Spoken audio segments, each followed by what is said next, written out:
कृष्णदेव भवन्तं वन्दे देव भवन्तं वन्दे देव भवन्तं वन्दे कृष्णदेव भवन्तं वन्दे। हरे कृष्णा। भव सिंधु श्री चैतन्य प्रभु जी, अलकेश जी, भानुबा जी, गौर गुरुनाथ जी, ममता पटेल जी, मीनाक्षी जी, नैना जी, पारुल गौर जी, आर ठक्कर जी। हरे कृष्णा, हरे दंडवत कृष्ण प्रणाम। माता जी। हरे कृष्ण। हरे हरे कृष्ण माता जी। हरे कृष्ण माता जी। दंडवत ખૂબ ખૂબ प्रणाम। સ્વાગત છે શ્રી શ્રી રાધા ગોવિંદ ટેમ્પલ ઇસ્કોન હરે ફુલાઈ મંગળુના તેથી ખૂબ હરે જ કૃષ્ણ સુંદર અહીં માતા આપણને દર્શન થઈ જાય છે. હરે કૃષ્ણ. દંડવત પ્રણામ. શ્રી શ્રી રાધા ગોવિંદજીને ખૂબ જ ભાવપૂર્વક પ્રાર્થનાઓ સાથે વંદન કરીએ. ભગવાનના શાશ્વત ભક્ત એવા અર્જુનજી શિલા પ્રભુપાદજીને વંદન કરીને શરૂઆત કરીએ આજના સેશનની. ओम अज्ञानतिमिरान्धस्य ज्ञानाञ्जनशलाकया चाक्षुरुन्मिलितं येन तस्मै श्रीगुरुवे नमः। श्रीचैतन्यमनोभीष्टं स्थापितं येन भूतले स्वयं रूप कदा मह्यं ददाति स्वपदान्तिकं। वन्देऽहं श्रीगुरो श्रीयुतपदकमलं श्रीगुरुन् वैष्णवांश्च श्रीरूपं साग्रजातं सगुणगुणान्वितं तं सजीवं साद्वैतं सावधूतं परिजनसहितं श्रीकृष्ण चैतन्यदेवं श्रीराधा कृष्णपादान् सगणललिता श्रीविशाखान्वितांश।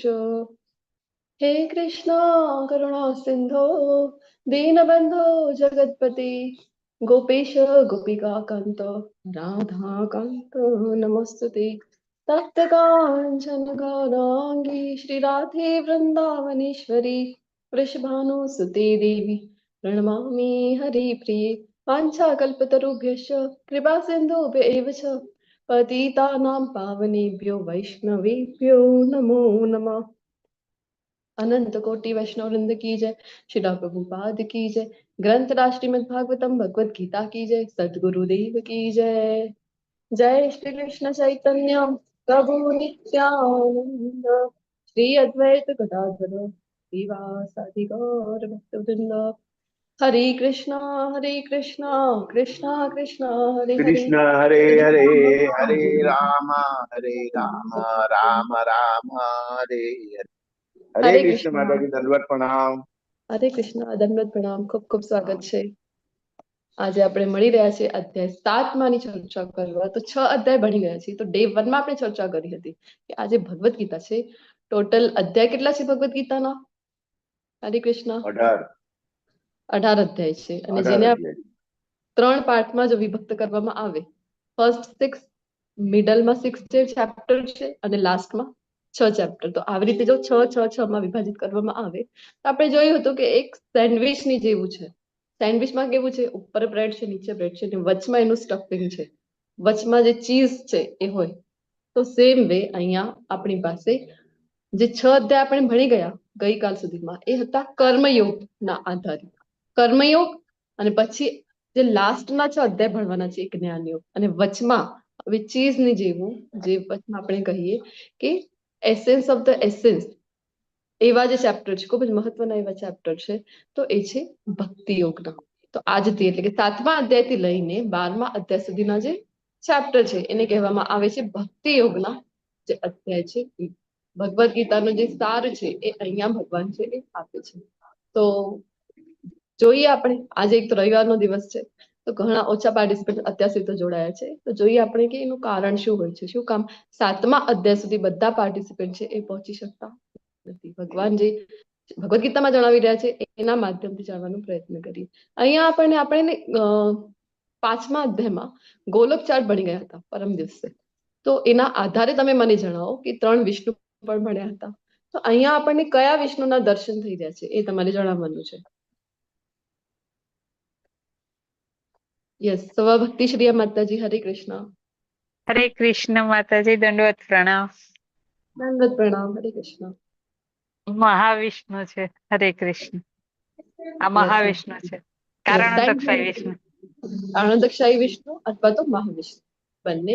અને એમ આપણે જોઈ શકીએ છીએ કે અસંખ્ય બ્રહ્માંડોની રચના થઈ રહી છે એમના અસંખ્ય રોમકૂપો દ્વારા.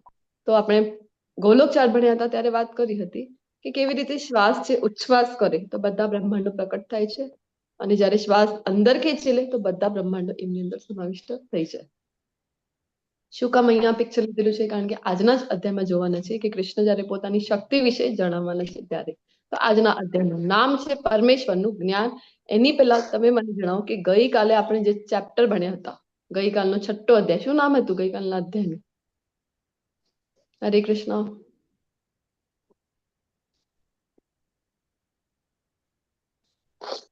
ધ્યાન યોગ માતાજી. માનસીજી હરે કૃષ્ણ, તમે બોલો.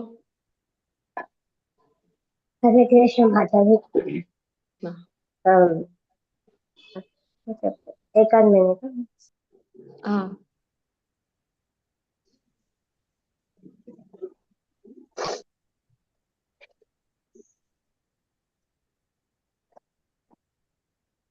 હરે કૃષ્ણ. હરે કૃષ્ણ માતાજી, અવાજ આવે છે? હા, અવાજ આવે છે. યસ. ઓકે. ધ્યાન યોગ. ધ્યાન યોગ. અત્યારે તમે અટેન્ડ કર્યું હતું ને માનસીજી? ના માતાજી, હું જસ્ટ કાલે રિટર્ન આવી છું, યાત્રા પર ગઈ હતી, હવે આજથી જ છું. ઓકે ઓકે, કઈ વાંધો નહીં. ઓકે, તો ગઈકાલે જેમને અટેન્ડ કરેલું છે એવા પાર્ટિસિપન્ટ જણાવો કે ગઈકાલના અધ્યાયમાં ધ્યાન યોગમાં અષ્ટાંગ યોગનું આખું જ્યારે વિસ્તૃત વર્ણન કરે છે ભગવાન અને બતાવી રહ્યા છે. તો મનને નિયંત્રિત કરવું સૌથી ઇમ્પોર્ટન્ટ છે. જ્યારે કોઈ પણ યોગમાં આપણે આગળ વધી રહ્યા છીએ, યોગના કોઈ પણ અંગમાં આગળ વધી રહ્યા છે, તો સૌથી ઇમ્પોર્ટન્ટ શું હતું? મનને વશમાં રાખવું. તો અર્જુનજી નામ પાડે છે કે આ ઇમ્પ્રેક્ટિકલ લાગે છે કૃષ્ણ. તો પછી એન્ડમાં એટલે કે ગઈકાલના હરે કૃષ્ણ, અવાજ આવી રહ્યો છે ને મારો? હા માતાજી, આવે હા છે. માતાજી, આવે છે. Thank you. તો ગઈકાલના અધ્યાયમાં કન્ક્લુઝન આપ્યું હતું કે યોગી એટલે કયો યોગી કૃષ્ણને સર્વોચ્ચ લાગે છે, કયો યોગી વધારે પ્રિય છે એ જણાવો. તમે કયો યોગી પ્રિય છે, અથવા તો જેની શ્લોક આવડે છે 6.47 એ જણાવી શકે છે શ્લોક. ભક્તિ યોગી. ભક્તિ યોગી છે એ કૃષ્ણ કહે છે કે સર્વોચ્ચ યોગી છે. હવે શ્લોક કોને કંઠસ્થ છે? 6.47.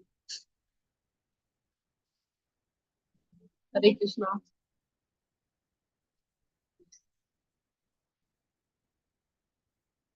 જે જૂના પાર્ટિસિપન્ટ છે એમને તો હશે જ કંઠસ્થ. તો ભક્તિશ્રી માતાજી, તમને આવડે છે? પરેશજી છે, લલિત કુમાર પ્રભુજી, દર્શના ભટ્ટજી, કોઈને નથી કંઠસ્થ? ખૂબ મહત્વનો શ્લોક છે ગઈકાલના અધ્યાયમાં જે આપણે છેલ્લે ભણ્યા હતા. માનસીજી, તમને કંઠસ્થ છે તો જણાવી શકો છો. હા માતાજી. જી.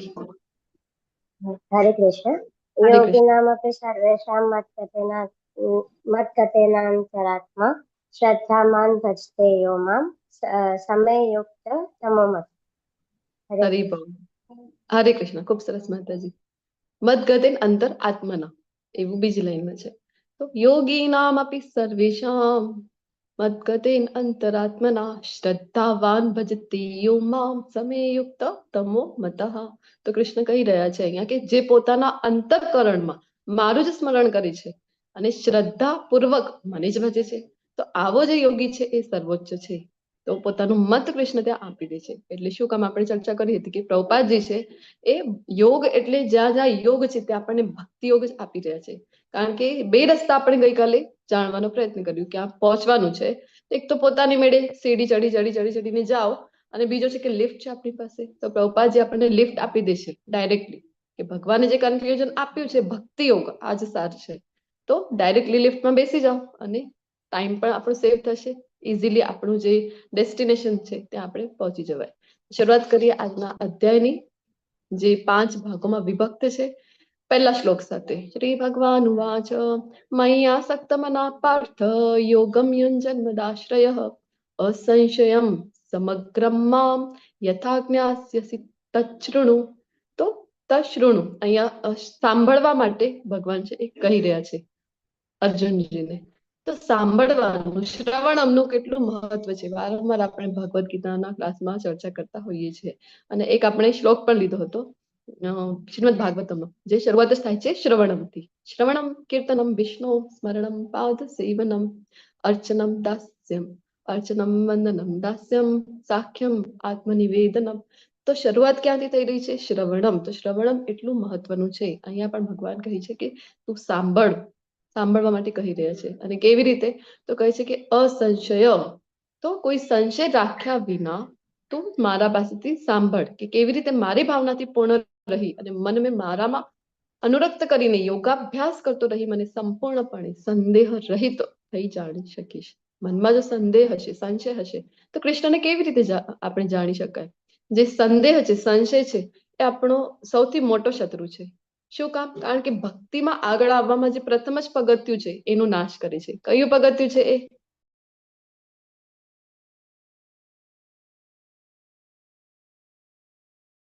હરે કૃષ્ણ. ભક્તિ માર્ગમાં આવવા માટે એ પણ આપણે નવધા ભક્તિનો એક શ્લોક કોટ કર્યો હતો, ભક્તિ રસામ સિંધુનો. તો એમાંથી જણાવો કે પહેલું પગથિયું કયું હતું કે તમે ભક્તિમાં આગળ આવી રહ્યા છો? એનો નાશ કરે છે આ જે સંશય છે એ. કયું પગથિયું છે? શ્રદ્ધા.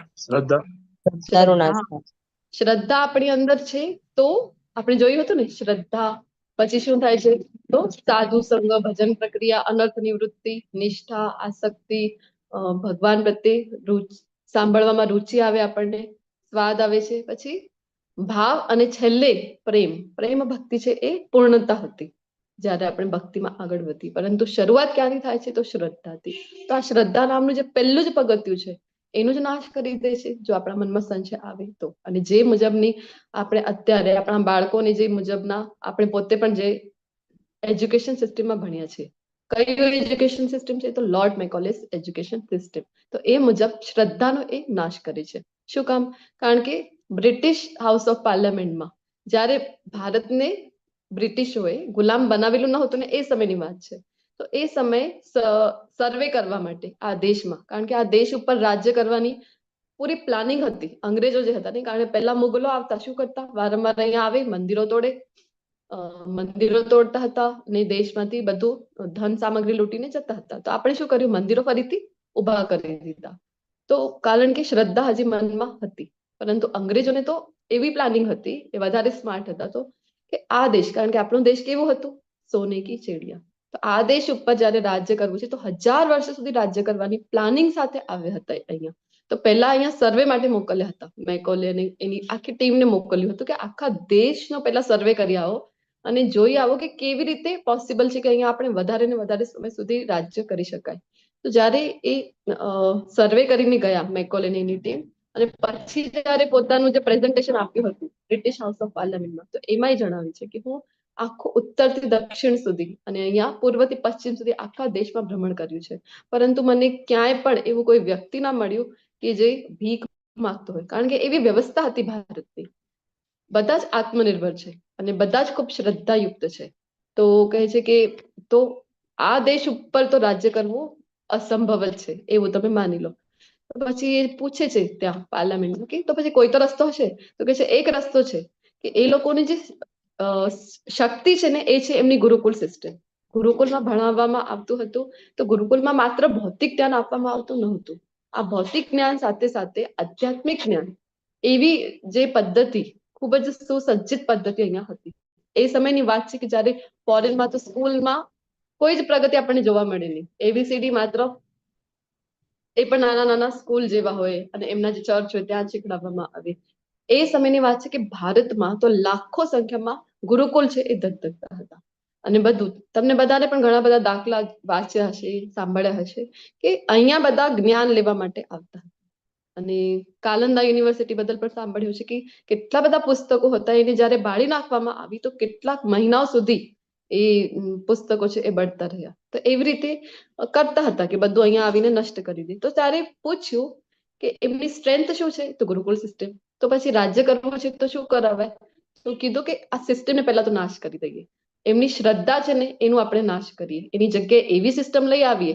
કારણ કે એમને તો ગુલામ જોઈતા હતા અહીંયા. કેવા ગુલામ જોઈતા હતા? કે આપણે કહીએ અને એ ફોલો કરે. એવા યસ બોસ કરીને આપણી સામે ઉભા રહે એવા ગુલામ જોઈતા હતા. તો એટલા માટે આવી સિસ્ટમ એ લઈ આવ્યા છે લોર્ડ મેકોલે. અને આપણું દુર્ભાગ્ય કહેવાય કે આટલા બધા વર્ષો આપણી સ્વતંત્રતા મેળવવા બદલ થઈ ગયા છે ભારતને, તો પણ આપણે એ જ એજ્યુકેશન સિસ્ટમ હજી સુધી પણ ફોલો કરી રહ્યા છે.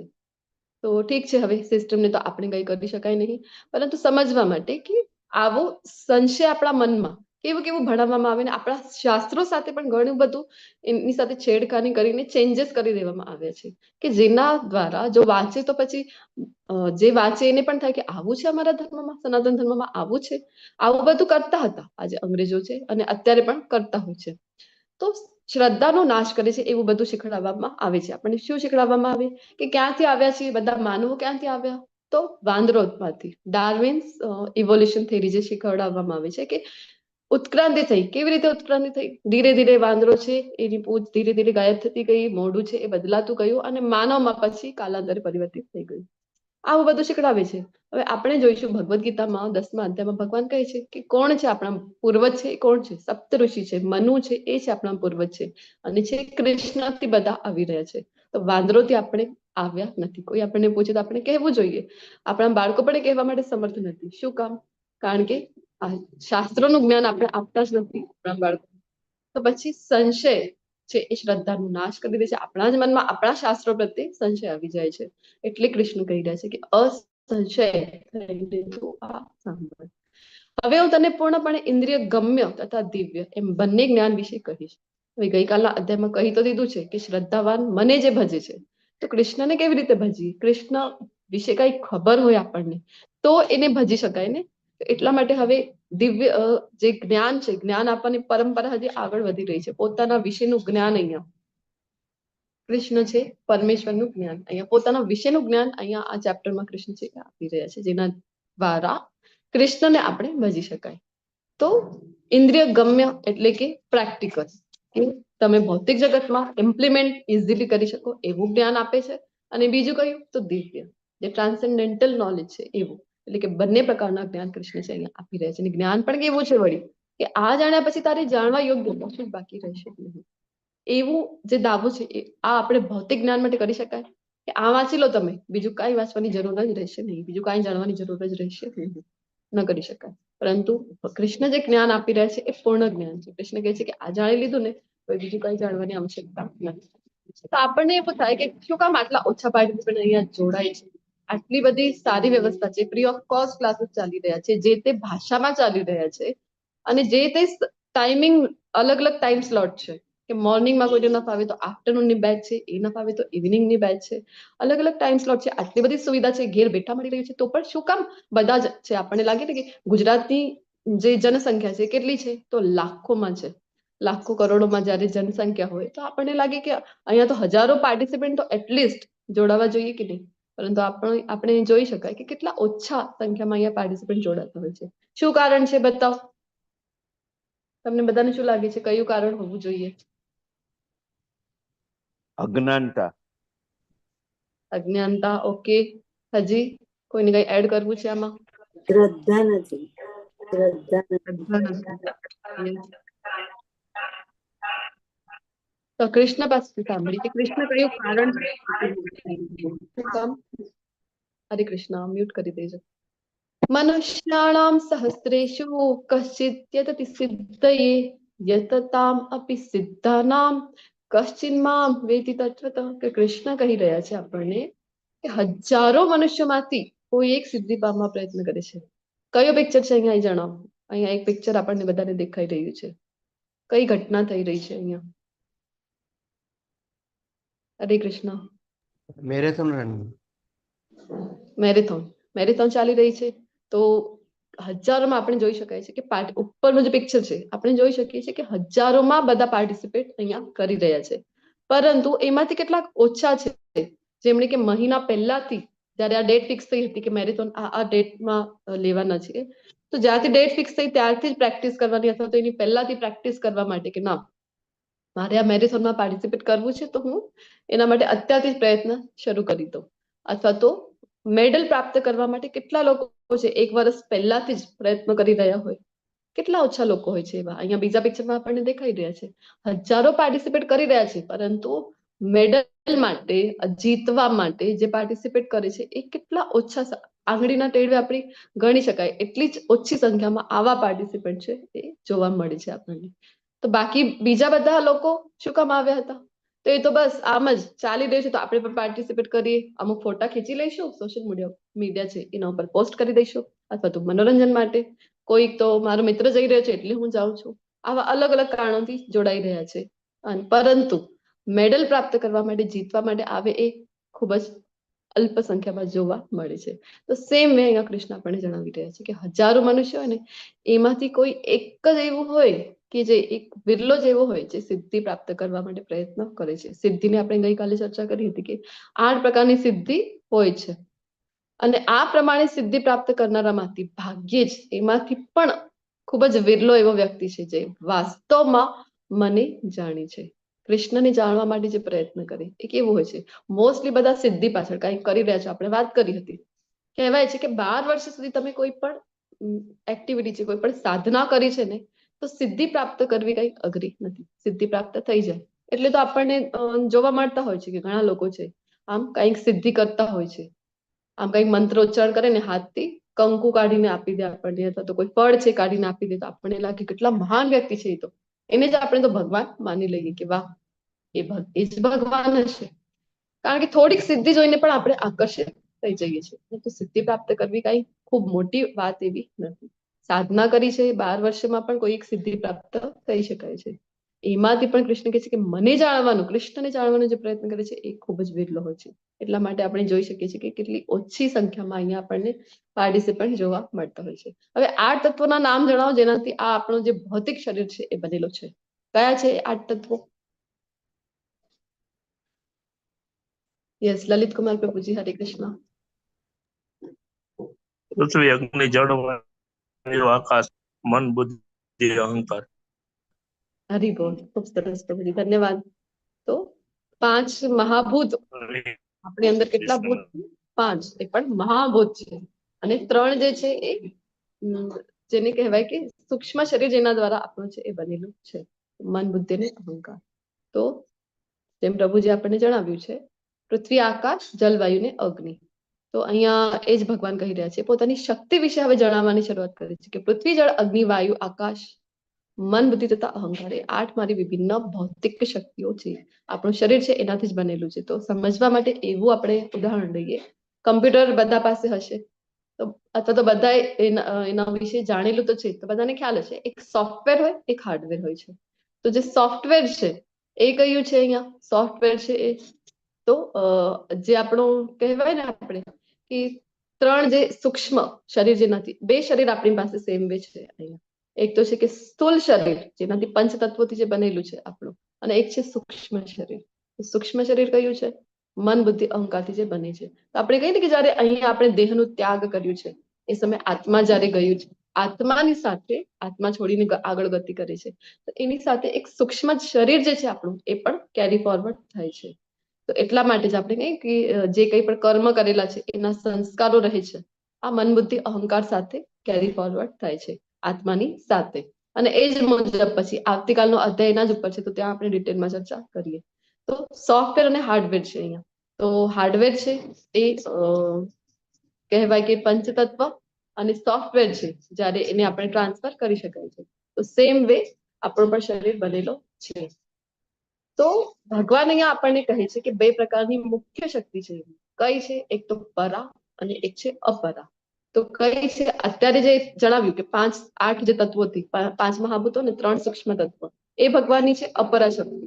વળી એ મહાભાવ અર્જુન આ નિકૃષ્ટ શક્તિ, પરંતુ એને નિકૃષ્ટ કીધેલી છે, એ નીચલી દરજાની. તો એના કરતા ચડિયાતી પણ એક શક્તિ છે ભગવાન કહે છે. કઈ છે? તો જીવોની જે બનેલી છે. જીવો એટલે આપણે બધા એટલે કે માત્ર મનુષ્યો? તો ભગવાન કહે છે નહીં, બધી જ યોનિઓ, 84 લાખ યોનિઓ કૃષ્ણ દ્વારા આપવામાં આવેલી છે. તો બધી જ યોનિઓમાં જે જીવ એટલે કે આત્મા સ્વરૂપે જે છે એને કહેવાય છે પરાશક્તિ. ભગવાનની કહે છે કે એ ચડિયાતી છે. કોના કરતા ચડિયાતી છે? ભૌતિક પ્રકૃતિ કરતા ચડિયાતી છે.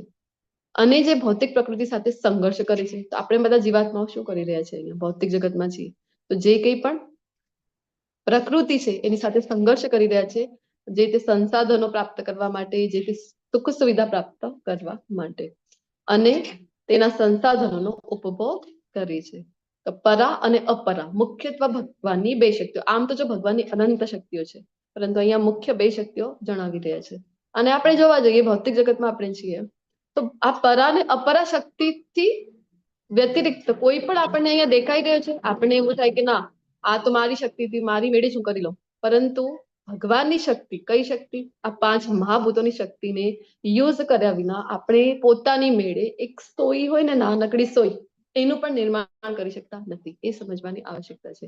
તો જે કંઈ પણ છે એ બધું જ ભગવાનનું છે, બધી શક્તિ ભગવાનની છે, એનું જ આપણે વાપર કરતા હોઈએ છીએ. બીજા અધ્યાયમાં પણ જ્યારે જોઈ રહ્યા હતા ખેતરનું જે ઉદાહરણ, કે ફળ શું કામ કૃષ્ણને આપો, હું બધું તો મહેનત તો મેં કરી છે, પરંતુ ત્યાં પણ આપણે ચર્ચા કરી હતી ભૂમિ છે કોણે આપી છે? કૃષ્ણે આપેલી છે. બીજ કોણ આપે છે? બીજ કૃષ્ણ આપે છે. તો સેમ વે અહીંયા જે કંઈ પણ આપણે ઉપયોગમાં લાવી રહ્યા છે વસ્તુ, એ તો પંચ મહાભૂતથી જ બનેલી છે. તો પંચ મહાભૂતથી બનેલી શક્તિ છે, કૃષ્ણ કહે છે કે તમારી શક્તિ છે, અપરા શક્તિ છે. તો કૃષ્ણની શક્તિ ઉપયોગ કર્યા વિના આપણે કોઈ પણ વસ્તુ, નાનીથી નાની વસ્તુ પણ નિર્માણ કરી શકતા નથી. તો જે કંઈ પણ અસ્તિત્વમાં છે એ બંને શક્તિઓમાં આવી ગયું મોસ્ટલી, પરા અને અપરા. એનું અર્થ શું છે? જે કંઈ પણ છે એ બધું કૃષ્ણનું છે. સર્વ સર્જાયેલા જીવોનો ઉદ્ભવ આ બંને શક્તિઓમાં રહેલું છે, જે અત્યારે આપણે ચર્ચા કરી. આ જગતમાં જે કંઈ ભૌતિક અને આધ્યાત્મિક છે તે સર્વની ઉત્પત્તિ તથા વિનાશ રૂપ મને જાણ. તો અહીંયા આપણે શરૂઆતમાં જે વિષ્ણુના રૂપની ચર્ચા કરી હતી, કાણોદકશાહી વિષ્ણુ અથવા તો મહાવિષ્ણુ, એમનાથી આપણે વાત કરીને કે બધા જ એમના રોમકૂપોથી અસંખ્ય બ્રહ્માંડોની નિર્માણ થઈ રહ્યો છે. તો નિર્માણ પણ કૃષ્ણ દ્વારા થાય છે. કયા રૂપમાં? મહાવિષ્ણુના રૂપમાં. પછી જ્યારે પ્રલય જેવી પરિસ્થિતિ થઈ જાય, બધા જ ભૌતિક જગત છે એ ફરીથી ક્યાં જાય? તો એ ફરીથી મહાવિષ્ણુમાં આશ્રય પામે છે. તો વિનાશ અને સર્જન બંને કોના દ્વારા થઈ રહ્યા છે અહીંયા? તો બંને ભગવાનના જ એક અંશ અવતાર જે છે, એટલે કે મહાવિષ્ણુ, એમના દ્વારા થઈ રહ્યા છે. એટલે કૃષ્ણ કહે છે કે બધાનું કારણ તો મને જ જાણ. તો હવે આપણને તો પણ 7મા અધ્યાય સુધી આવી ગયા છે, તો પણ ઘણી વખત આપણને શંકા તો થાય ને મનમાં. તમે કહો છો કે કૃષ્ણ જ પૂર્ણ પુરુષોત્તમ પરમેશ્વર છે, અમે કેવી રીતે માનીએ? બીજા કોઈ દેવી દેવતાને તો અમે કેટલાક વર્ષોથી માની રહ્યા છે, તો એ નહીં હોય? એ નથી પૂર્ણ પુરુષોત્તમ, માત્ર કૃષ્ણ જ છે. તો કૃષ્ણ પોતે ભગવદ્ ગીતામાં કહે છે 7.7 શું કહે છે? મત્ત પરતરમ નાન્યત કિંચિદસ્તિ ધનંજય મયી સર્વમ ઇદમ પ્રોતમ સૂત્રે મણિગણા ઇવ. હે ધનંજય, મારાથી શ્રેષ્ઠ એવું કોઈ તત્વ નથી. જે રીતે ઉદાહરણ આપી રહ્યા છે કે મોતી છે એ દોરામાં ગૂંથાયેલા રહે છે, તેવી રીતે સર્વ કાંઈ મારા આધારે રહેલું છે. આપણે બધા વૈષ્ણવો છે, આપણે બધા કંઠી માળા ધારણ કરીએ કે નહીં? માળા જ્યારે ધારણ કરી રહ્યા છે તો એના અંદરનો જે દોરો છે એ આપણને દેખાતું નથી, પરંતુ માળાને જે એક વિશિષ્ટ શેપ મળેલું છે, તો જે આકાર મળેલું છે, એનું બેઝ શું છે? એનો આધાર શું છે? એ દોરો છે. એ દેખાઈ નથી રહ્યો એટલે આપણને થાય કે નહીં, કેટલી સુંદર માળા છે. માળા તો પોતાની મેળે જ હશે ને. જેને જ્ઞાન નથી એને એવું થઈ શકે, પરંતુ જેની જ્ઞાન છે એને ખબર છે કે આની અંદર એક બેઝ છે. બેઝ કયું છે? એક દોરાનું બેઝ છે. તો સેમ અહીંયા કૃષ્ણ કહી રહ્યા છે એ બેઝ કોણ છે? એ બેઝ જ હું છું. મારા જ આધારે બધું કંઈ ટકેલું છે. તો આ જે ભગવદ્ ગીતા છે, આપણે ડે 1માં જ ચર્ચા કરી હતી કે ઇટ ઇઝ પાર્ટ ઓફ મહાકાવ્ય મહાભારત. મહાભારતનું એક નાનકડું એવું પાર્ટ છે ભગવદ્ ગીતા જે છે એ. તો મહાભારત કોણે લખી છે એ જણાવો. હરે કૃષ્ણ. વેદવ્યાસજી માતાજી. હરે કૃષ્ણ. હરે કૃષ્ણ. યસ, વેદવ્યાસજીએ રચના કરી છે. લખી કોણ રહ્યા હતા?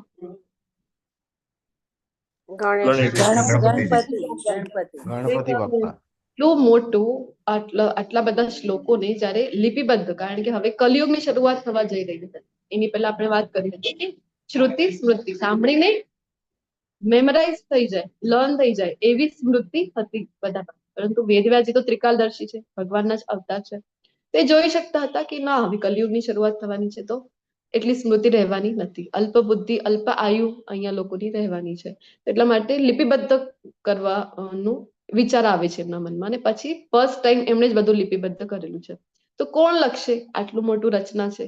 તો પછી ગણેશજીને બોલાવવામાં આવે છે. ગણેશજીએ પણ શરત મૂકી હતી ને. કઈ શરત મૂકી હતી? હરે તમે કૃષ્ણ. બોલતા, હરે કૃષ્ણ માતાજી, તમે બોલતા બોલતા રોકાશો નહીં. રોકાવાનું નહીં. રોકવાનું નહીં, નહીં તો પછી લખવાનું ત્યાં જ સ્ટોપ કરી દેશે એવી શરત મૂકેલી હતી. તો પછી જયારે ગણેશજી લખી રહ્યા છે, વેદવ્યાસજી બોલી રહ્યા છે, આ બધા જે શ્લોકો છે કે કૃષ્ણ કહે છે આજે કુરુક્ષેત્રની ભૂમિમાં કે મત પરતરમ નાન્યત કિંચિત અસ્તિ ધનંજય. હે ધનંજય, હે અર્જુન, મારાથી શ્રેષ્ઠ કોઈ તત્વ નથી. અહીંયા ગણેશજી લખી છે તો ગણેશજીના મનમાં આવ્યું એક પણ વખત કે ના ના, આવું કેમ, આવું મારા પાસેથી લખાવી રહ્યા છો, કેમ કૃષ્ણથી શ્રેષ્ઠ કોઈ તત્વ નથી? કારણ કે ગણેશજી પોતે પણ જાણે છે, બધા દેવી દેવતાઓને જ્ઞાન છે, પરંતુ આપણે છીએ કોઈ દેવી દેવતા આપસમાં લડતા હોય છે કે હું શ્રેષ્ઠ છું, હું શ્રેષ્ઠ છું? નથી લડતા, કારણ કે બધા ભગવાનના ભક્તો છે, બધા ભગવાનની સેવા જે તે ડિપાર્ટમેન્ટ આપેલું છે એ સ્વીકારેલી છે, પરંતુ આપણને અજ્ઞાનતા છે એટલે આપણે જ આપસમાં લડતા હોઈએ. સનાતન ધર્મની સૌથી મોટી આ વિડંબના છે કે આપણે આપસમાં લડતા હોઈએ. શાસ્ત્રોનું જ્ઞાન ક્યારે લેવાનો પ્રયત્ન નથી કર્યો, તો આપણા જ કોન્સેપ્ટ ક્લિયર નથી. તો જાણવા જેવું છે, એ સમજવું જોઈએ આપણે કે ગણેશજી અહીંયા કોઈ ઓબ્જેક્શન લે છે કે ના, મને ઓબ્જેક્શન છે. શિવજીને કેમ નથી કહેતા તમે, અથવા તો બ્રહ્માજીને કેમ નથી કહેતા તમે? કારણ કે એ જાણે છે ગણેશજી કે ના, કૃષ્ણ કહી રહ્યા છે, કૃષ્ણ છે જે પરમ તત્વ છે એ. તો આપણે બીજા પણ જો જે કંઈ પણ ધર્મ ગ્રંથો છે એમના વિશે જાણીએ તો બધાને ખબર છે, વોટ્સએપમાં એ મેસેજ ખૂબ વાયરલ થતો હતો તો કે જે મુસ્લિમ સંપ્રદાય છે એ શું કહે છે કે અમારા જે હતા પૈગંબર, પૈગંબરનો અર્થ જે થાય છે કે મેસેન્જર, તો એ અલ્લાહના જે છે દૂત છે, મેસેન્જર છે, એ મેસેજ લઈને અહીંયા આવ્યા છે. પછી ક્રિશ્ચન સમાજ છે એ શું કહેતા હોય છે કે આ જે જીસસ ક્રાઇસ્ટ છે એ કોણ છે? તો એ તો ભગવાનના, એ પોતે કહેતા હતા ને ભગવાનનો પુત્ર છું. ત્યારે પણ કોઈએ દાવો કર્યો છે કે ના, હું જ ભગવાન છું? પરંતુ કૃષ્ણ જયારે આવે છે, કુરુક્ષેત્રની ભૂમિમાં જયારે ઉભા છે, ત્યારે પોતે કહી રહ્યા છે કે મત પરતરમ નાન્યત, કે હું જ એ ભગવાન છું. તો આપણે એ માનવું ખૂબ જરૂરી છે. તો આપણને ઘણી વખત કોઈને એવું થાય કે કૃષ્ણ પોતાના જ મોઢેથી પોતાના જ વખાણ કેમ કરે છે? તો સત્ય છે એ તો ઉજાગર કરવું જોઈએ ને, તો બધાને જ્ઞાન થાય. હવે આપણે કોઈ કંપનીમાં ગયા છે, કોઈ કંપનીના માલિકને શોધી રહ્યા છે કે આ કંપનીનો બોસ કોણ છે, આપણે બધા પાસે જઈએ, બધા જે એમ્પ્લોઈઝ છે એમની પાસે જઈએ, ગેટકીપર થી લઈને સ્ટાર્ટ કરીએ. આપણે જયારે એન્ટર કર્યું કંપનીમાં, એને પૂછી કે તમે આ કંપનીના બોસ છો? તો હવે એ ગેટકીપર કેમ કહેશે કે હું છું? નથી, તો એ જ કહેશે કે ના ના, હું તો નથી બોસ. પછી આગળ વધ્યા છીએ, એન્ટર કર્યો, રિસેપ્શનમાં જઈને તમે બોસ છો? એ કહેશે કે ના ના, હું કઈ બોસ નથી. પછી હજી ફર્ધર આગળ બીજા ડિપાર્ટમેન્ટમાં ગયા છે, ત્યાં આપણે પૂછીએ, કોઈ આપણને એવું દેખાયું કે હા એનું ગેટઅપ એવું લાગી રહ્યું છે, આ બધું બ્લેઝર ને પહેર્યું છે, તો એને આપણે કહીએ તમે બોસ છો આ કંપનીના? તો એ કહેશે કે ના ના, હું તો નથી બોસ.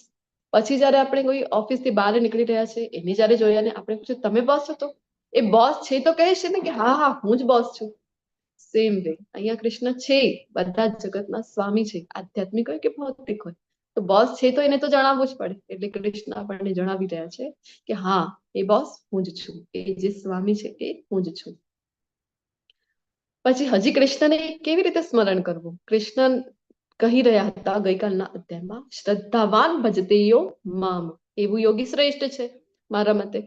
તો શ્રદ્ધાપૂર્વક કૃષ્ણને ભજવું છે. ત્યારે શ્રદ્ધાપૂર્વક ભજવું છે તો કૃષ્ણના વિશે કઈ ખબર હોય તો કૃષ્ણમાં મન લાગે. તો એટલે અહીંયા કૃષ્ણ પોતાના વિશેનું જ્ઞાન હવે 7.8 થી આપવાનું શરૂઆત કરી રહ્યા છે. એના પહેલા પણ કીધું છે કે બધું ભૌતિક આધ્યાત્મિક જે કઈ છે, વિનાશ સર્જન બધું જ મારાથી છે, સર્વશ્રેષ્ઠ તત્વ જ હું છું. પણ હજી ડિસ્ક્રાઇબ કરી રહ્યા છે કે જેના દ્વારા કૃષ્ણને સ્મરણ કરવું ઈઝી બની જાય આપણા માટે. રસો અહમપ્સુ કૌંતેય પ્રભાસ્મિ શશિ સૂર્યયો પ્રણવ સર્વ વેદેશુ શબ્દ કે પૌરુષમ ઋષુ. હે કુંતી પુત્ર અર્જુન, હું પાણીમાં સ્વાદ છું. તો પાણીમાં સ્વાદ, આપણે ત્યાં પાણીમાં વળી કેવું સ્વાદ છે? પાણી તો રંગહીન છે, સ્વાદહીન છે એવું આપણને લાગે. પરંતુ પાણીના સ્વાદની ક્યારે ખબર પડી છે? અત્યારે જે મેરેથોનનું ઉદાહરણ લઈ રહ્યા હતા ને, આ મેરેથોન જેવી દોડમાં જયારે આપણે ખૂબ કલાકો સુધી રનિંગ જયારે કરીને આવ્યા છે, ખૂબ જ થાકી ગયા છે, એ સમયે જયારે પાણી આપણને પીવા મળે છે ત્યારે ખબર પડે છે કે કેવું સ્વાદ છે, રસ કેવું, રસમાં કેવું સ્વાદ છે આ પાણીના, ત્યારે આપણને ખબર પડે. અથવા તો એકાદશીનો વ્રત આવવાનો છે હવે, વર્ષમાં એક વખત નિર્જલા એકાદશી આવે છે. નિર્જલા એકાદશી જેને કરી હોય એને ખબર હોય પાળાનું સમય જે છે એનું કેટલી પ્રતીક્ષા કરતા હોઈએ છીએ આપણે. શું કામ? કે મને જળ છે એ પીવા મળશે. તો એ સમય જયારે પારણા કરી રહ્યા છે જલ કૃષ્ણને અર્પણ કરીને, તો ખબર પડે છે કે આ રસો અહમઅપ્સુ જે કોંતે કહી રહ્યા છે કૃષ્ણ, કે પાણીમાં હું સ્વાદ છું, એનું સ્વાદ કેવું છે ત્યારે આપણને ખબર પડે છે. શું કામ કહે છે? તો જ્યારે આપણે પાણી પીએ તો કૃષ્ણને યાદ કરી શકાય. ખૂબ સિમ્પલ સિમ્પલ વાતો છે કૃષ્ણ આપણને બતાવી રહ્યા છે, કૃષ્ણને સ્મરણ કેવી રીતે કરવું જોઈએ. તો થોડાક સમય પહેલા સુધી પણ આપણે જોઈએ, અથવા અત્યારે પણ ઘણા લોકો આપણને જોવા મળતા હોય છે કે જે નહીં કાંઈ પણ ખાય અથવા પીએ ને તો એની પહેલા ભગવાનનું નામ લેતા હોય છે. ધારો કે જય શ્રી કૃષ્ણ, ને સામેવાળો જ્યારે પ્રતિસાદ આપે ને ત્યારે જ એ વસ્તુનું ગ્રહણ કરે. કાંઈ પણ ખાવું હોય અથવા પીવું હોય તો એ બોલાવડાવે સામેવાળા પાસે કે જય શ્રી કૃષ્ણ, પાણી પણ પીવું હોય, અને સામેવાળો જ્યારે ઉત્તર આપે ને ત્યારે જ એ પાણી ગ્રહણ કરે. તમને બધાને ખ્યાલ હશે, તમારા પણ ઓળખીતામાં એવા કોઈ ને કોઈ તો જરૂર હશે. તો કૃષ્ણ કહી રહ્યા છે કે સૂર્ય અને ચંદ્રનો પ્રકાશ હું છું. સૂર્ય અને ચંદ્ર જે આપણી જે ભૌતિક જગત છે એનો જે આધાર છે એ જે સૂર્ય અને ચંદ્ર રહેલા છે, એના વિશે સૂર્ય વિના ચંદ્ર વિના સૃષ્ટિમાં જે જીવ છે એમની ઉત્પત્તિ, એમનો પછી ગ્રોથ થવું એ કંઈ પણ સંભવ નથી. વૈદિક મંત્રોમાં આપણને એવું થાય કે વેદોમાં ક્યાં વર્ણન છે? કૃષ્ણનું નામ તો વેદોમાં અમને તો જોવા મળ્યું નથી.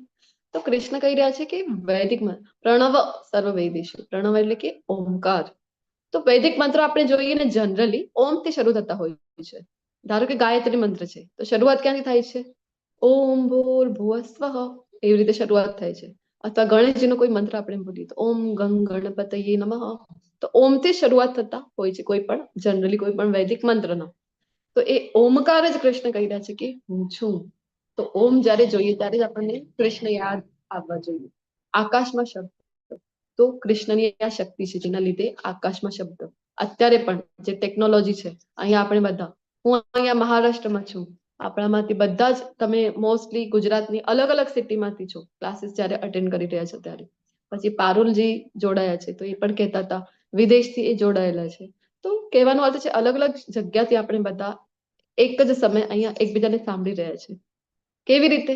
તો આજે આકાશમાં શબ્દ, આ શબ્દના લીધે જ આ ટેકનોલોજી આપણી આટલી આગળ વધેલી છે. જો આ એક શક્તિ કૃષ્ણની બંધ થઈ જાય તો બધી જ ટેકનોલોજી આપણી તો ધરીને ધરી રહી જશે. તો એક તરંગો, જે ધ્વનિ તરંગ આપણે કહીએ ને, ફ્રીક્વન્સી, સાઉન્ડ ફ્રીક્વન્સી, એના લીધે આપણે એકબીજાને સાંભળી શકાય છે. ધ્વનિ તરંગો એકબીજા સુધી પહોંચે છે. તથા મનુષ્યમાં સામર્થ્ય છે. ઘણા લોકોને એવું થાય કે અભિમાન થઈ જાય કે હું એટલે કેટલો સામર્થ્યવાન, હું એટલે કેટલો શક્તિમાન છું. તો યાદ કરવું જોઈએ કોને? કૃષ્ણને. કૃષ્ણ કહે છે મારી શક્તિ છે આ, વધારે તારે ભાવ ખાવાની કોઈ જરૂર નથી. તો કૃષ્ણ પાણીના સ્વાદ વિશે કેમ બોલે છે ત્યારે ચર્ચા કરી છે. અહીંયા ને 7.8 થી લઈને 11 સુધીમાં કૃષ્ણ પોતાની બધી શક્તિઓ વિશે જણાવી રહ્યા છે, જેના દ્વારા કૃષ્ણને આપણે યાદ કરી શકાય.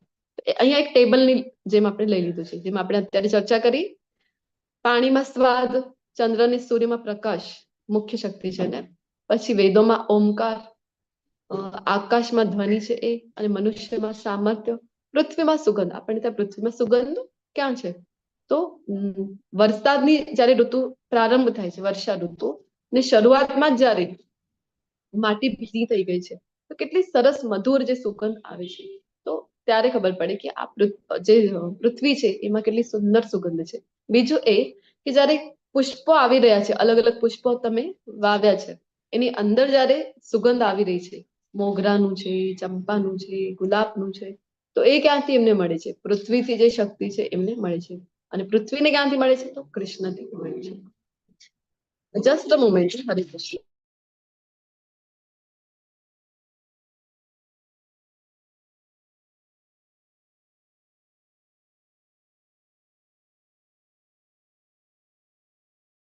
હરે કૃષ્ણ.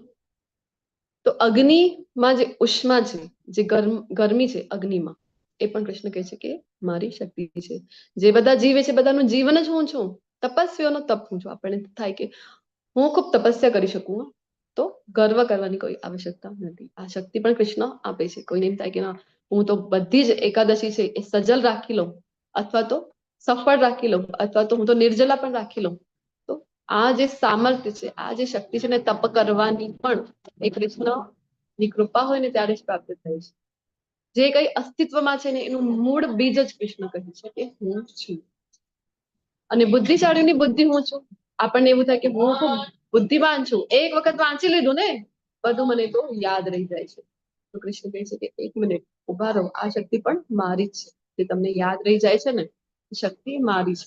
હિરણ્યકશિપુ જેવા અસુરો છે એમને શું લાગતું હોય કે અમે બુદ્ધિ ચલાવી રહ્યા છીએ. કેવી રીતે?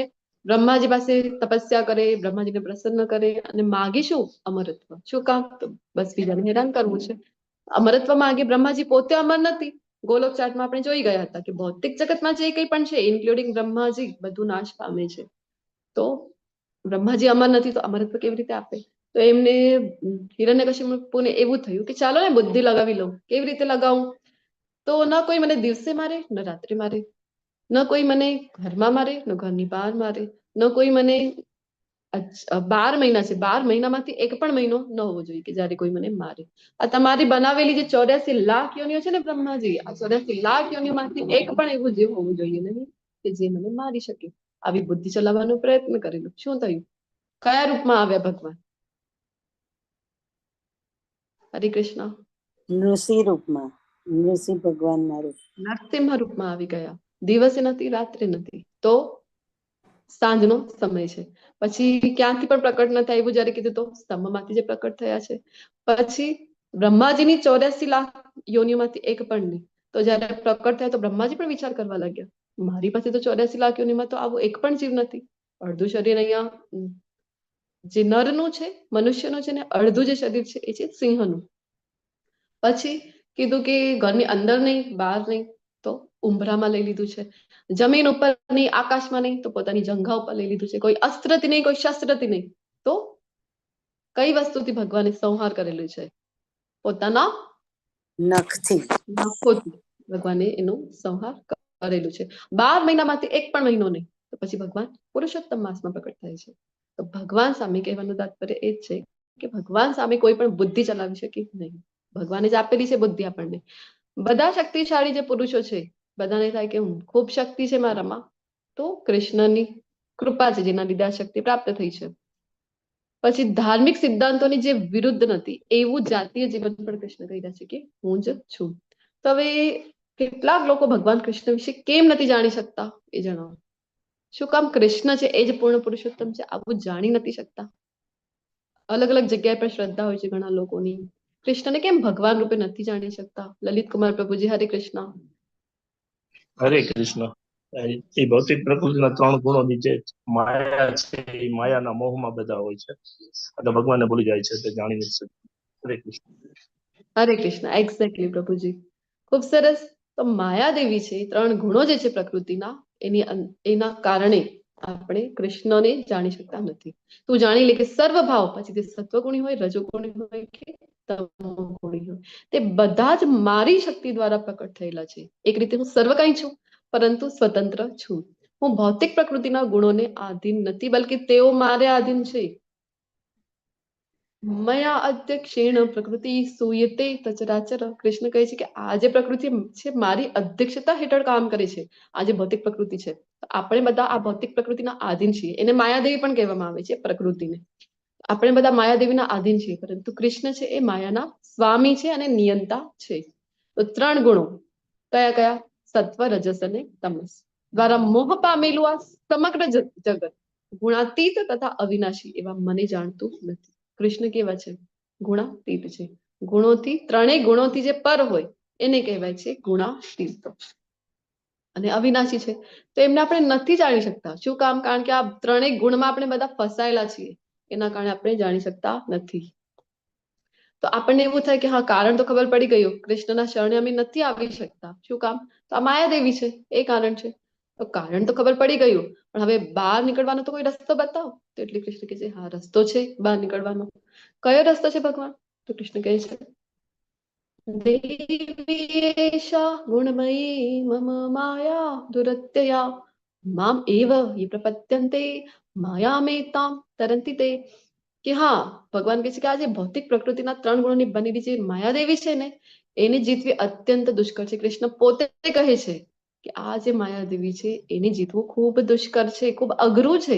ભક્તિમાં પણ જયારે આપણે શરૂઆત કરી ને ભક્તિમાં સેવાની, જેમ આપણને આચાર્યોએ આદેશ આપેલું છે કે કયો આદેશ છે? માળા જપ કરો, ભગવાનને ભોગ લગાવીને એ તમે પ્રસાદ જ ગ્રહણ કરો. નાની નાની સેવાઓ છે, ભગવાનની સેવા કરવી, શૃંગાર કરવું, જે કે સેવા આપણે કરીએ છીએ, એકાદશીનું વ્રત કરો. તો જયારે શરૂઆત કરીએ ને તો તમને બધાને ખ્યાલ જ હશે કે કેટલું બધું આપણી સાથે આપણે થાય ને કે એના કરતા તો ભક્તિ નહોતા કરતા ને એ સમય સારું હતું.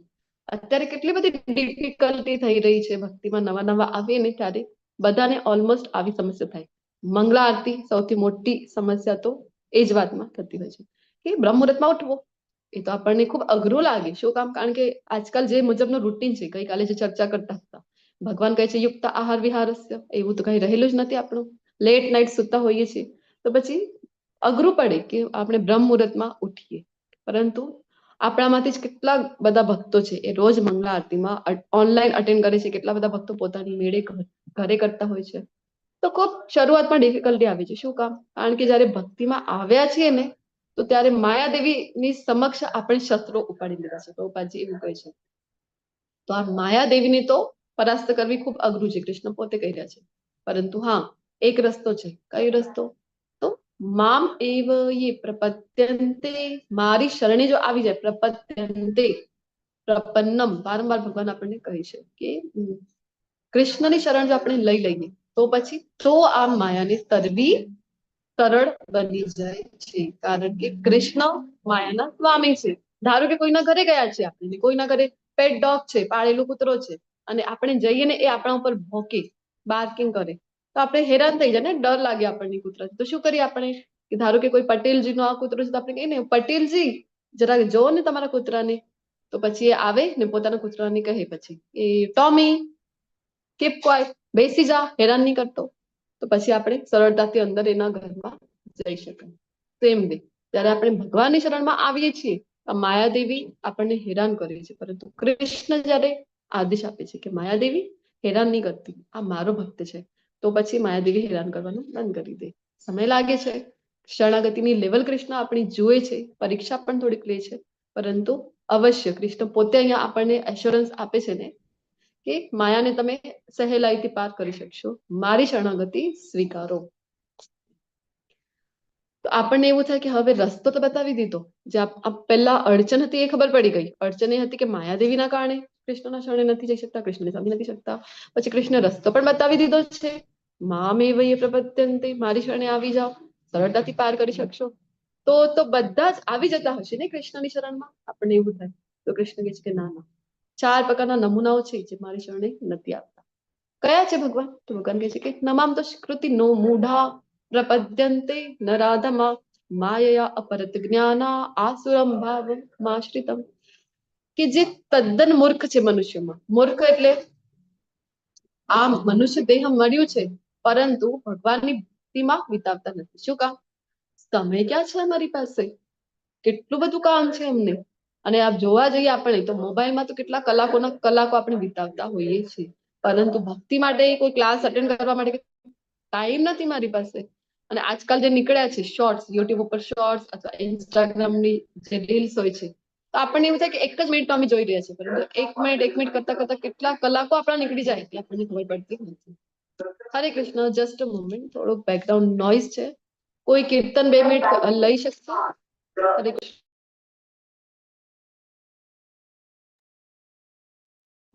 જય રાધા માધવ કુંજ બિહાર, જય રાધા માધવ કુંજ બિહાર, જય ગોપીજન વલ્લભ ગિરિવરધામ, જય ગોપીજન વલ્લભ ગિરિવરધામ,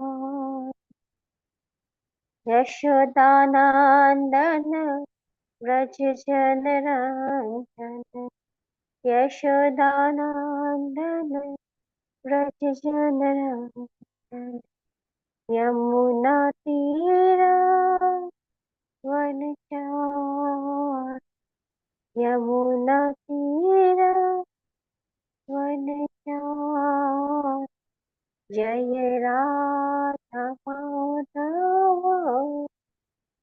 कुंज बिहारी जय राम. ધન્યવાદ માતાજી. Thank Hare you. કૃષ્ણ. હરે કૃષ્ણ. થોડુંક હજી આવશે પણ આપણે એને ઇગ્નોર કરીએ. તો તદ્દન મૂર્ખ છે, સમય જ નથી. ક્યાં સમય છે અમારી પાસે, એવું જે કહે છે. અને ગધા મજૂરી કરતા હોય છે. પ્રભુપાદજી એમની સરખામણી ગધેડા સાથે કરે છે. શું કામ? કારણ કે દિવસ અને રાત્ર કામ કામ કરતા હોય છે. અને ઉચ્ચતમ ધ્યેય પ્રાપ્ત કરવા વિશે તો ત્યાં એટલી લાપરવાહી કરતા હોય છે. આમ થોડોક સમય પણ ભક્તિ માટે કાઢતા નથી તો શું થશે? ફરીથી જન્મ મૃત્યુના ચક્રમાં તો ફસાશો. એટલે તદ્દન મૂર્ખ છે, એ નથી જાણી શકતા. પછી જે મનુષ્યમાં અધમ છે, અધમ છે એટલે નરાધમ કીધું છે ભગવાને. નરાધમ એટલે કે એવું કુટુંબ મળ્યું છે કે જ્યાં બાળપણથી જ તમે જોઈ રહ્યા છો કે કુટુંબના બધા સદસ્યો વૈષ્ણવ કુટુંબમાં બ્રાહ્મણ કુળમાં જન્મ મળ્યો છે, બધા સેવા કરી રહ્યા છે, તો પણ તમે સેવામાં નથી આવી રહ્યા. તો પછી એને કીધું છે અધમ, નરાધમ કીધું છે. તો અને બીજી હજી ત્રીજી કેટેગરી કઈ છે? તો જેમનું જ્ઞાન માયા વડે હરાઈ ગયું છે, કે માયા એ જેનું, એટલે કે ભૌતિક દ્રષ્ટિએ જોવા જઈએ તો ખૂબ જ હોશિયાર. હોશિયાર એટલે કે જે મોટા મોટા સાહિત્યિકો છે, વૈજ્ઞાનિકો છે, જેમણે ખૂબ સક્સેસ પ્રાપ્ત કરી લીધી છે પોતાના ફિલ્ડમાં, એમને શું PhD કરી લીધો, આટલું બધું કઈ પોતે રચના કરી છે, તો એમને શું લાગે અમે છે ને અમારી લીધે તમારું જે જીવન છે ને આ ભૌતિક જીવન એ સુખરૂપે ચાલી રહ્યું છે. આપણે પૂછીએ કેમ? તો કે છે કે અમે સંશોધન કરીએ છીએ, અમે નવી નવી વસ્તુઓ સુખ સુવિધાની વસ્તુઓની શોધ કરીએ છીએ, જેના લીધે તમે આરામપૂર્વક રહી રહ્યા છો. અમે આ સ્પેસમાં કેટલું બધું સંશોધન કરી રહ્યા છે, તો અમારા લીધે તમને આ લાઈફ જીવવામાં લક્ઝરી મળી રહી છે, આરામ મળી રહ્યું છે. તો આવા લોકો ક્યારે પણ ભગવાનની શરણે આવી શકતા નથી. પછી તો આસુરમ ભાવ આશ્રિત, આસુરી પ્રવૃત્તિ એટલે કે કઈ છે? એવા દુષ્ટો નાસ્તિક પ્રવૃત્તિ જે ધરાવે છે એ ભગવાનની શરણે ક્યારે પણ આવી શકતા નથી. નાસ્તિક પ્રવૃત્તિ એટલે માને જ નહીં કે કૃષ્ણ એ ભગવાન છે, કૃષ્ણમાં જે માનતા જ નથી. તો દરેક દુષ્કૃતિના અહીંયા ઉદાહરણો આપેલા છે. આપણે વાત કરીએ પ્રભુપાદજી જે કહે છે, પહેલી જે કેટેગરી હતી કઈ હતી? તો મૂર્ખ. મૂર્ખ કેટેગરીમાં પ્રભુપાદજી કહે છે ગધેડાની જેમ કામ કરે છે, એના માટે સમય છે, પરંતુ ભક્તિ માટે સમય ક્યાં છે મારી પાસે? આ થઈ ગઈ મૂર્ખ કેટેગરી. પછી નરાધમ ની વાત કરતા હતા, તો અહીંયા જે લાસ્ટ પિક્ચર છે ઉપરથી એ આપણને જોવા મળે છે. કઈ કેટેગરી છે? કોણ છે ઉદાહરણ? કોનું ઉદાહરણ લઈ રહ્યા છે નરાધમમાં? એ જણાવો. કઈ ઘટના છે અહીંયા? હરે કૃષ્ણ, ખ્યાલ છે કોઈને?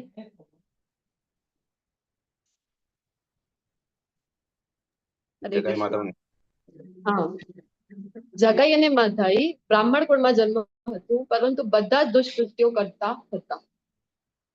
અને એક સમય એવું કર્યું કે નિત્યાનંદ પ્રભુ જે બલરામજીના જે અવતાર છે, એમને એક માટલું હતું, એનું જે તૂટેલું પાર્ટ હતું એ લઈને એમના માથા ઉપર પ્રહાર કરે છે. એમના માથાથી જયારે લોહી નીકળે છે ને ત્યારે ખૂબ ગુસ્સે થઈ જાય છે ચૈતન્ય મહાપ્રભુ. એમને ખબર પડે છે, કારણ કે ભગવાનનો અપરાધ કર્યો હોય તો એક વખત ભગવાન એને જવા દે છે, પરંતુ ભક્તોનો અપરાધ કર્યો હોય તો કૃષ્ણ ક્યારેક ક્ષમા કરતા નથી. તરત જ સુદર્શન ચક્રનું આવાહન કર્યું હતું. કોણે? ચૈતન્ય મહાપ્રભુએ. તો પછી જગાઈ અને મદાઈને મારવા, પરંતુ નિત્યાનંદ પ્રભુ એટલા કૃપાળુ છે કે ના પાડે છે કે ના, તમારો આ જે અવતાર છે શું કામ થયું છે? તો ભક્તોનો ઉદ્ધાર કરવા થયેલું છે, દુષ્ટોનો નાશ કરવા નહીં. કલયુગ થયા, કેટલા દુષ્ટોનો નાશ કરશો તમે? તો આવી રીતે. તો આ છે નરાધમ જે જગાઈ મદાઈ છે. પછી જયારે નિત્યાનંદ પ્રભુની કૃપાથી પછી ભક્તિ પ્રાપ્ત થાય છે એમને, પરંતુ પહેલા બધા જ અધમ કાર્યો કરતા હતા. અને માયા અપરદ જ્ઞાન અહીંયા બીજા પિક્ચરમાં દેખાઈ રહ્યા છે કે મોટા જે સક્સેસફુલ પર્સન છે પોતપોતાની ફિલ્ડમાં, વૈજ્ઞાનિકો, સાહિત્યકારો, એ લોકો ક્યારે પણ શરણે આવતા નથી. ને નીચે છે એ આસુર. આસુરી પ્રવૃત્તિ. આસુર જે છે રાવણ જેવા જે અસુર છે તો ક્યારે પણ ભક્તિમાં આવી શકતા નથી, કારણ કે એ લોકોને તો પોતે જ ભગવાન બનવાનો શોખ છે. હિરણ્યકશિપુને લઈ લઈએ, રાવણને લઈ લઈએ, એ લોકોને તો પોતે જ ભગવાન બનવું હોય છે, તો ક્યારે પણ ભગવાનની શરણે આવી શકતા નથી. તો આપણને થાય કે ભગવાન તો પછી તમારા શરણે કોણ આવે છે? તો કૃષ્ણ કહે છે આવે છે ને, 4 પ્રકારના લોકો છે મારા શરણે આવે છે. કયા ભગવાન? તો ભગવાન કહે છે ચતુર્વિધા ભજન્તે મામ જન સુકૃતિનો જુન આર્ત જિજ્ઞાસુ અર્થાર્થી જ્ઞાની ચ ભરતર્ષભ. હે ભરત શ્રેષ્ઠ, 4 પ્રકારના પુણ્યશાળી મનુષ્યો મારી ભક્તિમય સેવા કરે છે. જસ્ટ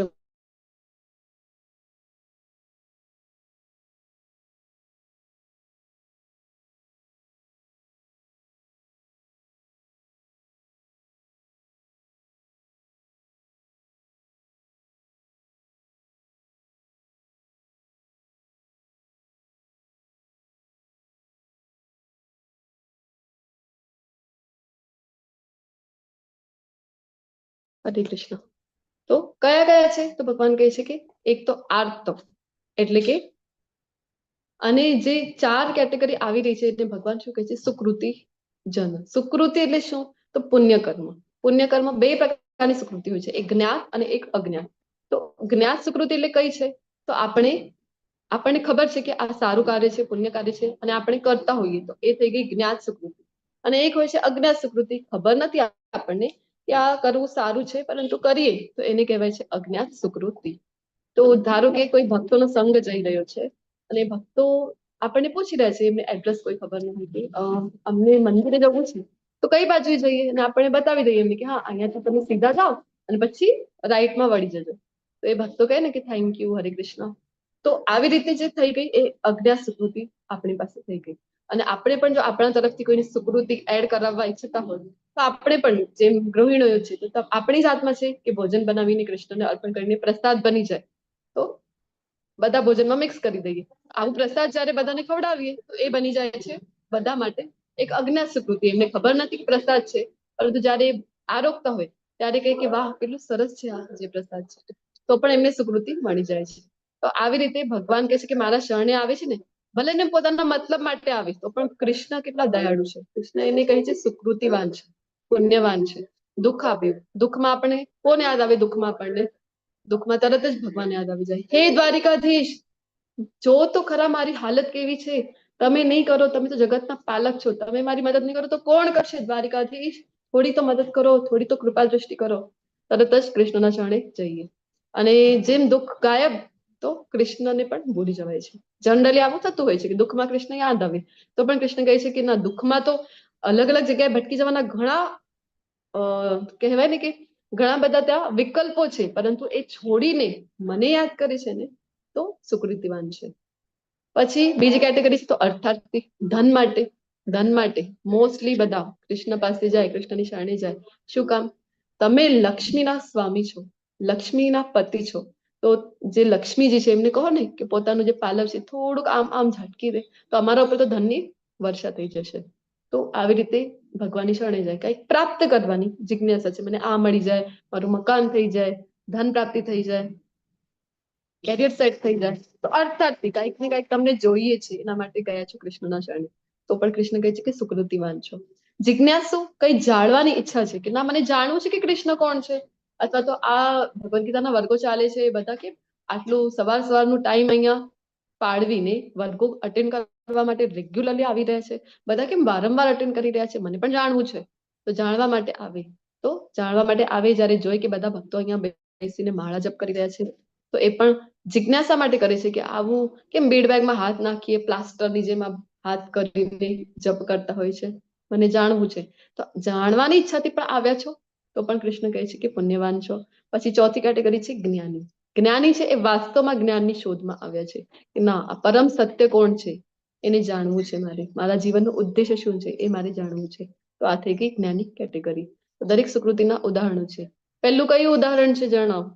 એટલે કઈ ઘટના છે, એટલે કઈ આ જે ઘટનાઓ છે ને કઈ કેટેગરીમાં આવે છે 4 માંથી? એટલે કે દુઃખી કેટેગરી, આર્ત, જિજ્ઞાસુ, અર્થાર્થી કે પછી જ્ઞાની, કઈ કેટેગરીમાં આવે છે આ ઘટનાઓ એ તમારે જણાવવાની છે. હરે કૃષ્ણ. પહેલી કઈ ઘટના છે ને કઈ કેટેગરીમાં આવે છે? પહેલી ગજેન્દ્ર મોક્ષ. ગજેન્દ્ર મોક્ષ નું છે ભગવાન. દુઃખીમાં. ગજેન્દ્ર મોક્ષની ઘટના દુઃખી કેટેગરીમાં આવે. બીજી એ પણ આરતો દ્રૌપદીજી છે પ્રસંગ. દ્રૌપદીજી છે, હરણ થાય છે જ્યારે જોઈ છે કે કોઈ પણ મદદ કરવા નથી આવતો, એના પતિ પણ નથી આવી રહ્યા, ત્યારે પછી બંને હાથ ઊંચા કરીને હે ગોવિંદ, હે ગોવિંદ કરે છે તો કૃષ્ણ તરત જ આવી જાય છે મદદ કરવા માટે. ત્રીજી ઉદાહરણ કયું છે, કોનું છે અને કેટેગરી કઈ છે? સુખદેવજી મહારાજ છે, માના ગર્ભમાં જ્ઞાની. જ્ઞાની, યસ પ્રભુજી, ધન્યવાદ. સુખદેવજી મહારાજ જન્મ લેવા ઈચ્છતા નહોતા. શું કામ? કારણ કે પહેલાથી જ એ જ્ઞાની છે. તો એમને હતું કે જ્યારે હું જન્મ લઈશ તો આ પ્રકૃતિના ગુણોમાં હું પણ ફસાઈ જઈશ અને મારું પતન થશે, તો મને તો જન્મ જ નથી લેવું આ ભૌતિક જગતમાં, તો એટલે આવતા નહોતા. પછી વેદવ્યાસજી કૃષ્ણને બોલાવી આવે છે, એ સમજાવે છે, એશ્યોરન્સ આપે છે કે ના, પ્રકૃતિના ગુણો તને હેરાન નહીં કરે, ત્યારે પછી જન્મ લેવા તૈયાર થાય છે. તો જ્ઞાની કેટેગરીમાં ચોથા પિક્ચરમાં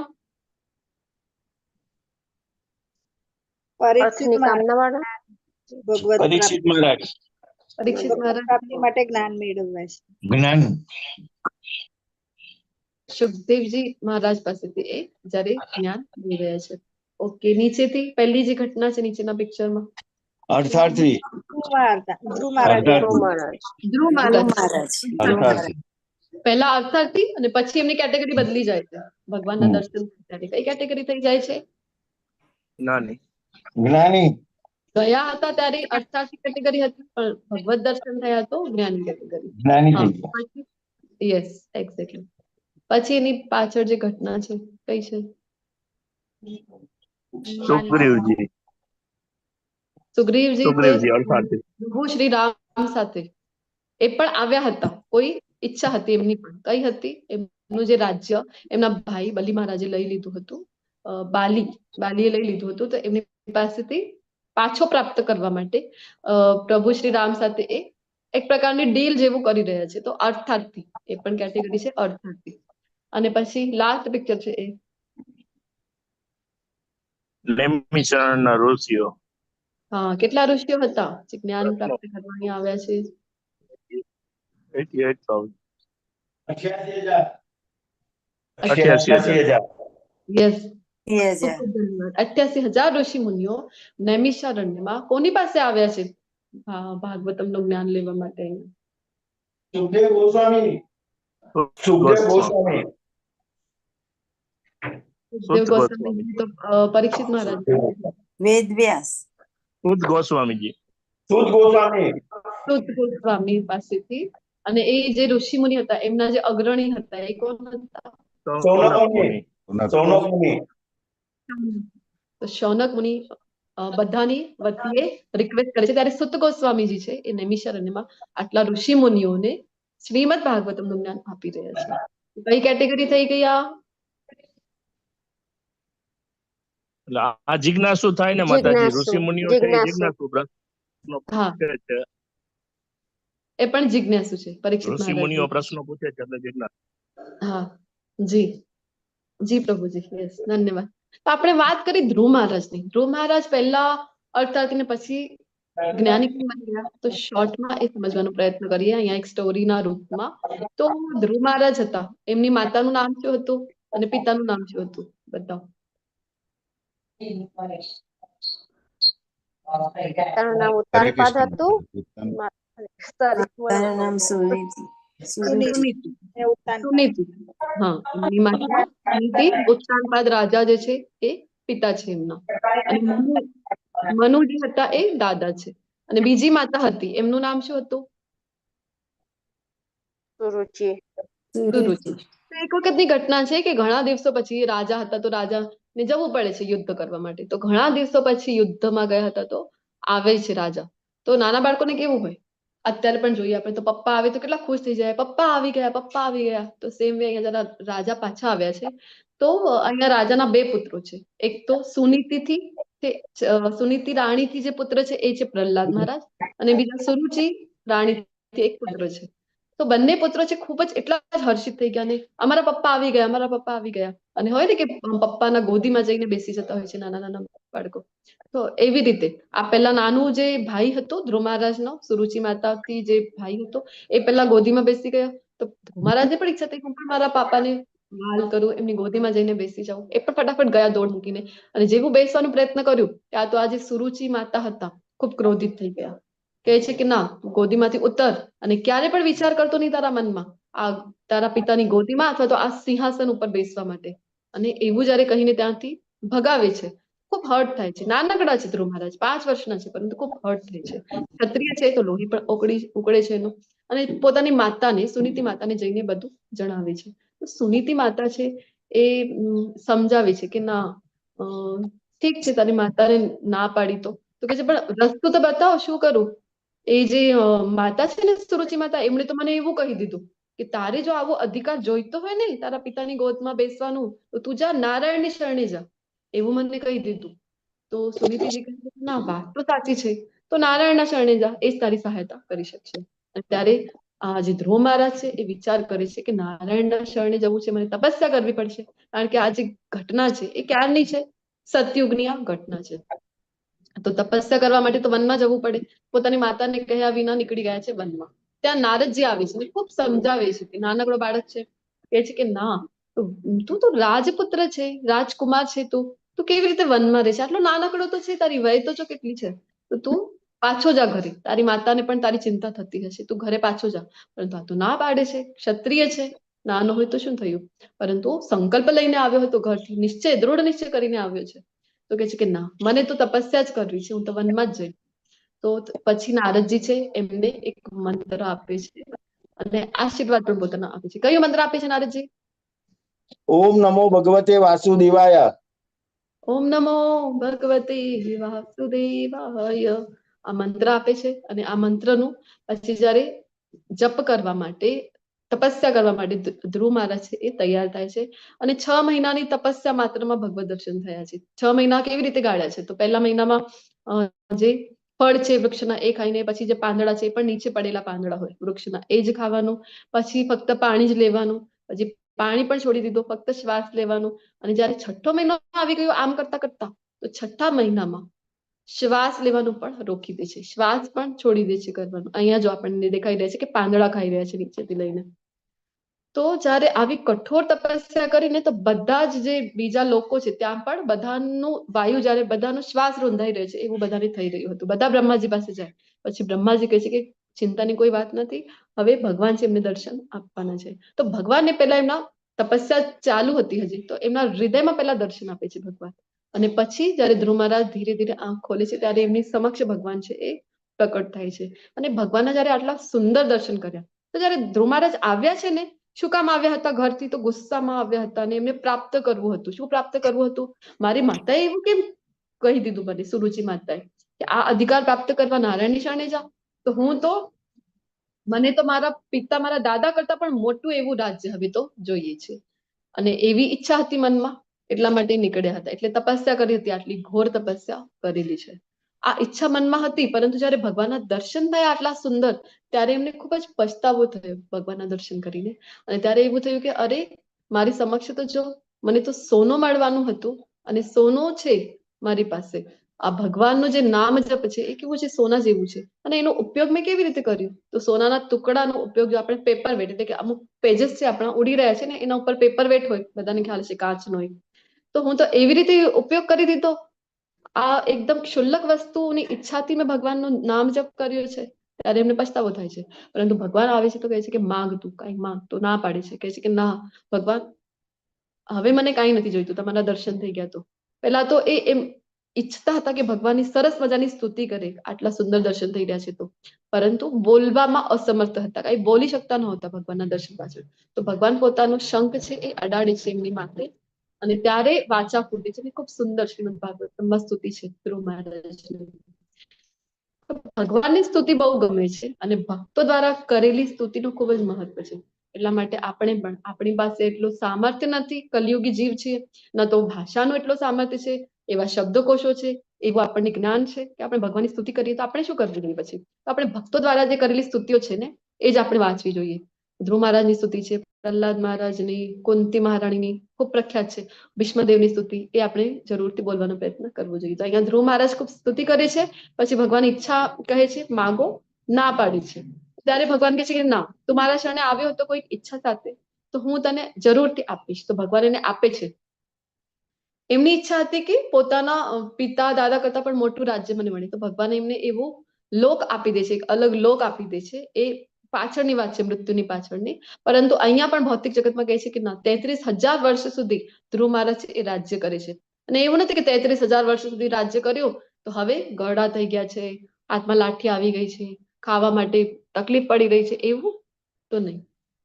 પૂર્ણ યુવાની છે, પૂર્ણ બધી જ ઇન્દ્રિય સક્ષમ છે, આવી રીતનું રાજ્ય આપ્યું હતું 33,000 વર્ષનું. કારણ કે ઈચ્છા સાથે મન ગયા હતા ને. અને પછી ભગવાન એમને લોક પણ આપ્યો, ધ્રુવલોક, જે આપણને બધાને ખ્યાલ જ છે કે શાશ્વત છે. અને ભગવાન પોતે ક્ષીરોદકશાહી વિષ્ણુના રૂપમાં એમની સાથે ત્યાં નિત્ય વાસ કરે છે. તો ભગવાનની શરણે જઈએ તો ભગવાન એટલા કૃપાલુ છે, એટલા ભક્તવત્સલ છે કે બધું જ આપી દે છે. તો પછી આગળ જણાવી રહ્યા છે કે આમાંનો જે પૂર્ણ જ્ઞાની છે અને શુદ્ધ ભક્તિમાં તલ્લીન રહે છે તે સર્વશ્રેષ્ઠ છે, કારણ કે હું તેને અત્યંત પ્રિય છું અને તે મને પ્રિય છે. તો 4 કેટેગરી કહી તો દીધી, પરંતુ ભગવાન કે છે આ 4 માંથી ને જે જ્ઞાની છે ને, વિચાર કરો, હજી અહીંયા ભક્તની વાત થઈ રહી નથી. ભક્તિની વાત નેક્સ્ટ જે ચેપ્ટર છે 8મા અધ્યાયથી થવાની છે, અનન્ય ભક્તિની વાત. હજી તો અહીંયા જ્ઞાની સુધીની જ વાત થઈ રહી છે. તો કૃષ્ણ કહે છે જ્ઞાની 4 માંથી મને પ્રિય છે. શું કામ? કારણ કે જ્ઞાનીનો ઉદ્દેશ્ય એવો નથી કે મને આ પ્રાપ્ત થઈ જાય, આ મને મળી જાય. એક જ ઉદ્દેશ્ય છે. શું?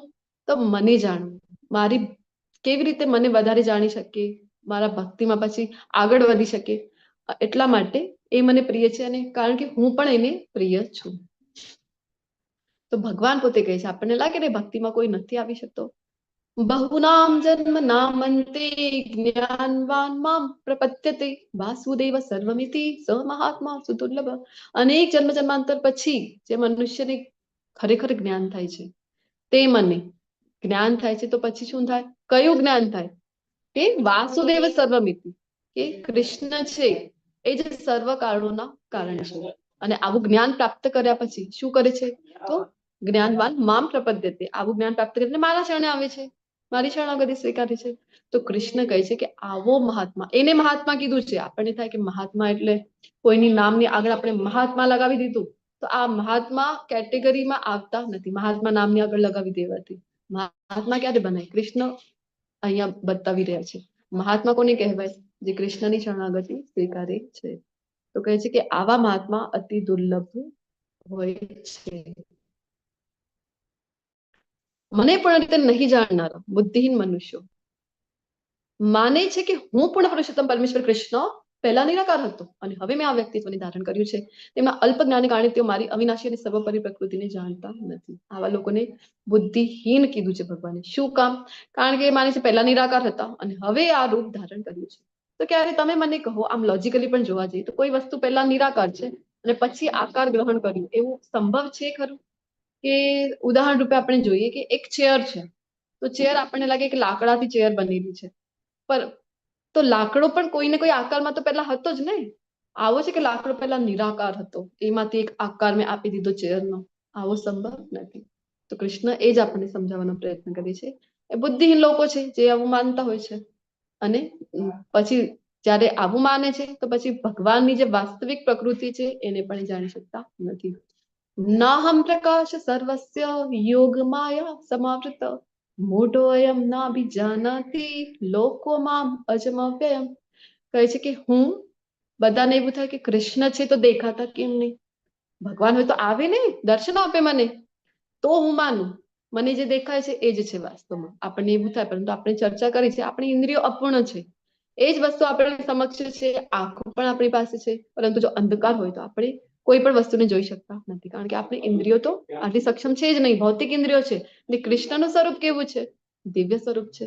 કેવી રીતે પોસિબલ છે કે કૃષ્ણને આપણે જોઈ શકાય? ને બીજું કૃષ્ણ પોતે કહે છે કે નાહમ પ્રકાશ સર્વસ્ય યોગ માયા સમાવૃત. હું મૂર્ખોની સમક્ષ કદી પોતાને, અલ્પ બુદ્ધિવાળા મૂર્ખોની સમક્ષ પોતાને પ્રકટ કરતો નથી. એક પડદો આવી જાય છે. કયો પડદો છે? તો યોગ માયા સમાવૃત. યોગ માયાનો એક પડદો આવી ગયો છે. કૃષ્ણ સુધી જવા માટે 4 પડદા છે મુખ્યત્વે. એક તો 3 ગુણ છે, તમોગુણ, રજોગુણ, સતોગુણ, અને પછી ચોથો નંબર છે યોગ માયાનો. તો આપણે ગઈકાલે જે ભણ્યા છે અષ્ટાંગ યોગ, અલગ અલગ યોગ, જ્ઞાન યોગ, તમે એ બધા યોગમાં આગળ વધો તો ધીરે ધીરે એક એક પડદો આપણે પાર કરી શકાય છે. કે તમોગુણને પાર કરી દીધો, રજોગુણને કરી દીધો, એકવાર સતોગુણને પણ તમે પાર કરી લીધો છે. પછી ત્યાં જઈને શું દેખાશે તમને નિરાકારવાદીઓને? કે પ્રકાશ, પ્રકાશ, અને પ્રકાશ એટલું છે ભગવાનનો તો આંખો અંજાઈ જાય. બસ આ પ્રકાશને આગળ કઈ જોવાનું પ્રયત્ન નથી કરતા, અને જોવું એ નથી એમને. પ્રકાશને સર્વસ્વ માનવે છે. પછી કૃષ્ણ એમને યોગ માયાથી આચ્છાદિત છે, દેખાતા નથી કૃષ્ણ. કૃષ્ણ કહે છે આવા લોકો સામે હું શું કામ કરતો નથી, મારી ઈચ્છા. તો પછી એ લોકો પ્રકાશ સુધી જ પહોંચી શકે છે. તમને જ્યારે કૃષ્ણના વાસ્તવિક સ્વરૂપને જોવું છે તો આ ચોથા પડદાને પાર કરવું ખૂબ આવશ્યક છે, જે યોગ માયાનું છે. ક્યારે થશે એ પાર? જ્યારે તમે કૃષ્ણની ભક્તિમય સેવા કરશો, ત્યારે ને ત્યારે જ માત્ર આ પોસિબલ છે કે ચોથો પડદો કૃષ્ણ હટાવે અને પોતાના જે સુંદર દર્શન છે, વિભૂત સ્વરૂપ છે, શ્યામ સુંદર સ્વરૂપ છે, ત્રિભંગ લલિત સ્વરૂપ છે, એના દર્શન કૃષ્ણ આપણને કરાવે. તો તેમને માટે હું મારી અંતરંગ શક્તિ એટલે કે યોગ માયા દ્વારા આવૃત રહું છું. અને તેથી તેઓ નથી જાણી શકતા. શું નથી જાણી શકતા? કે કૃષ્ણ છે કેવા છે, જન્માશે અને અવિનાશી છે. મૂર્ખોની સમક્ષ કૃષ્ણ પોતાને પ્રકટ કરતા નથી. એ તો એવી વાત થઈ ગઈ કે બધા ઘુવડ કહેવાય ને, આઈ થિંક ઉલ્લુ જે હિન્દીમાં કહીએ આપણે, એની ઘુવડ કહેવાય. શું કહેવાય ગુજરાતીમાં? હરે કૃષ્ણ. આઉલ હોય છે ને, આઉલ ને શું કહેવાય ગુજરાતીમાં? ઘુવડ જ કે છે. Okay, thank you. તો બધા ઘુવડ. હા, તો મારી ગુજરાતી એટલી સારી નથી, એટલે પહેલા તમને ક્ષમા માંગુ છું. મારી બોલવાની પ્રેક્ટિસ નથી. વાંચતા લખતા મને નાનપણથી આવડે છે, પરંતુ બોલવામાં મારી પ્રેક્ટિસ નથી, એટલે મને થોડું ગુજરાતીમાં પ્રોબ્લેમ થાય. તો આ જે ઘુવડ છે, બધા કે બધા એ ક્યારે જોઈ શકે? માત્ર રાત્રિએ. દિવસે તો જોઈ શકતા નથી. એમની પણ ઇન્દ્રિયો એવી જ અપૂર્ણ છે. તો એ બધા ઘુવડ રાત્રે જમા થઈ ગયા ને કહે છે કે સૂર્ય જેવું કઈ હોતું જ નથી. અમે માનતા જ નથી. ક્યાં છે સૂર્ય? બતાવો. રાત્રિમાં આવીને એવું કે સૂર્ય જો હોય તો અમને દર્શન આપે, અત્યારે જ દર્શન આપે. શું કામ આપે? સૂર્ય રાત્રે દર્શન ન આપે તો એનો અર્થ એવું તો નથી કે સૂર્ય છે જ નહીં. સૂર્ય તો છે જ. અત્યારે અહીંયા ભારતમાં દર્શન નથી દેતો, અહીંયા રાત્રિ છે, પરંતુ બીજા દેશોમાં તો સૂર્યોદય થયેલું છે, ત્યાં તો પ્રકાશ આપે જ રહ્યો છે. તો આવી એ બુદ્ધિ કહેવાય છે, જે નાસ્તિકો છે, નિરાકારવાદીઓ છે, મૂર્ખ છે, ભગવાન કહે છે, અલ્પ બુદ્ધિવાળો છે. એ કહે છે કે ભગવાન નથી દેખાતા તો અમે માનીએ જ નહીં. તો હે અર્જુન, પૂર્ણ પુરુષોત્તમ પરમેશ્વર તરીકે હું જે કંઈ ભૂતકાળમાં થયેલું છે, જે વર્તમાનમાં થાય છે ને ભવિષ્યમાં થવાનું છે, એ બધું જ હું જાણું છું.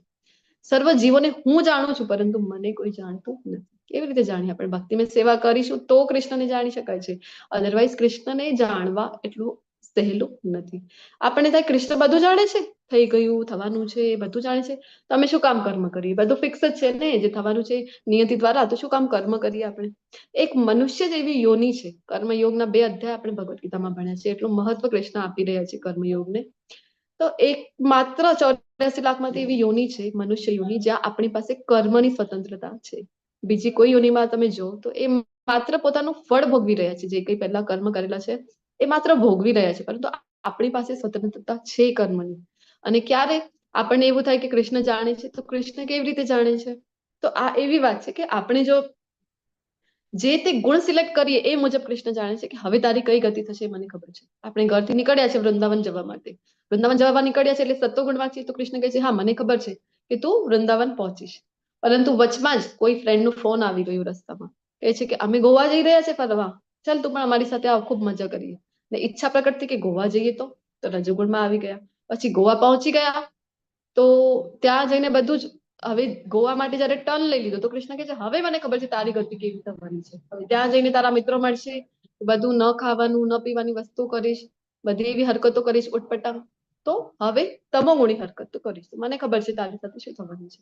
તો જે તે ગુણો સિલેક્ટ કરીએ આપણે એ મુજબ કૃષ્ણ કહે છે કે મને ખબર છે કે તારી કેવી ગતિ છે. તો કર્મની સ્વતંત્રતા આપેલી છે, જે પરિવર્તન કરવાની શક્તિ આપણી પાસે છે, તો જરૂરથી એનો ઉપયોગ આપણે કરવો જોઈએ. તો આપણામાં અને જે જનાવરો છે, બીજી યોનિઓ છે, પેટ શું રહેવાનું છે? કૂતરા બિલાડામાં કર્મની સ્વતંત્રતા આપેલી છે, તો પણ આપણે કઈ કરીએ નહીં, પુરુષાર્થ ન કરીએ. એટલા માટે તો આખું આ જ્ઞાન આપેલું છે અર્જુનજી, પુરુષાર્થ કરીએ તો દ્વૈત ભ્રમણામાંથી કેવી રીતે મુક્ત થઈ શકાય આપણે. સુખ દુઃખ ઠંડી ગરમી એવી દ્વૈત ભ્રમણા છે. તો જે મનુષ્ય પૂર્વ જન્મમાં તથા આ જન્મમાં પુણ્ય કર્મો કર્યા છે અને જેમના પાપ કર્મો સમૂહ નષ્ટ થઈ ગયા છે, તેઓ મોહના દ્વંદ્વોથી મુક્ત થઈ જાય છે અને મારી સેવામાં દૃઢ નિશ્ચયપૂર્વક પરોવાઈ જાય છે. તો પછી ભગવાનની સેવામાં ઘણા અનેક જન્મોમાં પુણ્ય કરેલા હોય ને તો જ કૃષ્ણ ભક્તિ છે એ આપણને પ્રાપ્ત થાય છે. એટલી સહેલી નથી કૃષ્ણ ભક્તિ જો મળી છે તો. જે બુદ્ધિશાળી મનુષ્ય જરા તથા મરણમાંથી મુક્ત થવા પ્રયત્નશીલ છે કે ના મારે હવે આ જન્મ મૃત્યુના ચક્રમાં ફસાવવું નથી. ક્યારે આવી ઈચ્છા પ્રકટ થાય? જ્યારે જ્ઞાન હોય ત્યારે. અધરવાઇઝ તો જિંદગી ના મિલેગી દોબારા, આવું આપણને જોવા મળે છે કે ના એક જ વાર તો મળી છે ને, મજા કરો. શું છે આ વહેલા સવારે ઉઠી જવાનું, મંગલા આરતી કરવાની, મજા કરો ને ભાઈ. એવી આપણને મેન્ટાલિટી જોવા મળે છે. શું કામ? શાસ્ત્રોનું જ્ઞાન નથી. અને આવી જ મજા ભૌતિક જગતમાં મજા શોધી રહ્યા છે, દુઃખાલયમાં મજા શોધી રહ્યા છે.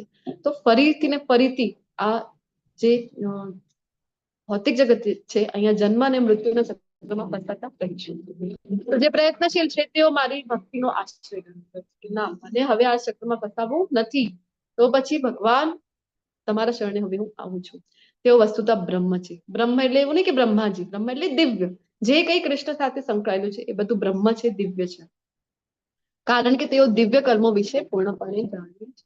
જે મનુષ્ય મને એટલે કે પરમેશ્વરને મારી પૂર્ણ ચેતનામાં રહીને મને જગતનો, દેવોનો તથા યજ્ઞની સર્વ પદ્ધતિઓનો નિયામક જાણે છે, તેઓ પોતાના મૃત્યુ સમય પ્રયાણ કાલે એવું કહી રહ્યા છે અહીંયા કૃષ્ણ, મને ભગવાન તરીકે જાણી તથા સમજી શકે છે. મૃત્યુના સમય પણ જાણી શકે છે કે હું જ ભગવાન છું અને મને સમજી શકે છે, મને સ્મરણ છે એ કરી શકે છે.